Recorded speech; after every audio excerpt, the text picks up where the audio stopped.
اس کی شادی سے 2 دن پہلے میں وطن چھوڑ کر دبئی چلا گیا اور پھر 5 سال بعد وطن واپسی پر میں بابا فرید الدین گنج شکر کی طرف حاضری کے لیے گیا۔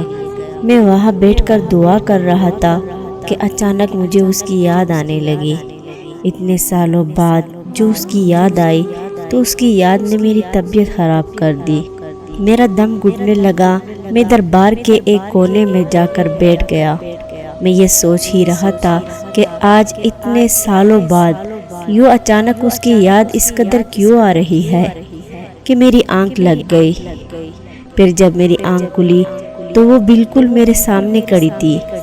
میرے لیے یہ کسی معجزے سے کم نہیں تھا، کیونکہ میں یہ کبھی سوچ بھی نہیں سکتا تھا کہ ہماری زندگی میں کبھی دوبارہ ملاقات بھی ہوگی۔ وہ مسکراتے ہوئے بس میری طرف ہی دیکھے جا رہی تھی۔ اس سے پہلے کہ میں اس سے کوئی بات کرتا اسے کسی نے آواز دی۔ میں اس کے پیچھے جانا چاہتا تھا، مگر مجھ میں اتنی ہمت بھی نہیں تھی کہ میں اپنی جگہ سے ہل بھی سکوں۔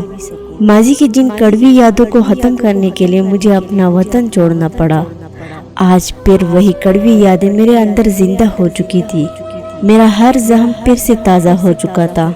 میری حالت مزید خراب ہونے لگی اور میں بے ہوش ہو گیا۔ مجھے جب ہوش آیا تو میں دربار میں وہی لیٹا ہوا تھا۔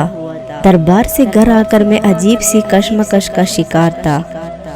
دربار پر ملاقات محض صرف ایک اتفاق تھا یا پھر خدا کی مرضی؟ اس کشمکش سے نکلنے کے لیے اس کو دیا ہوا وعدہ مجھے توڑنا پڑا اور مجھے اس کے گاؤں اس کے ماں باپ سے ملنے جانا پڑا۔ وہاں جا کر مجھے یقین ہوا کہ ہمارا ملنا محض ایک اتفاق نہیں تھا، بلکہ اس میں خدا کی مرضی تھی۔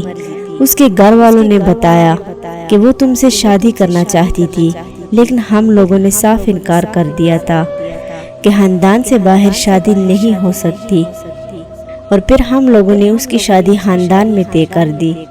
اس نے بہت زیادہ شور مچایا، لیکن ہم نے اس کی ایک بھی نہ سنی۔ کاش تب ہم اس کی سن لیتے تو آج وہ ہمارے لیے زندہ ہوتی۔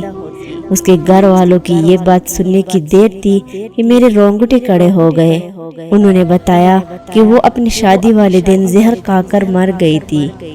دربار پر وہ میرا خواب تھا یا پھر خدا کا معجزہ، لیکن میں سچ جان چکا تھا کہ جسے میں بے وفا سمجھ رہا تھا اس نے تو محبت میں اپنی جان دے دی۔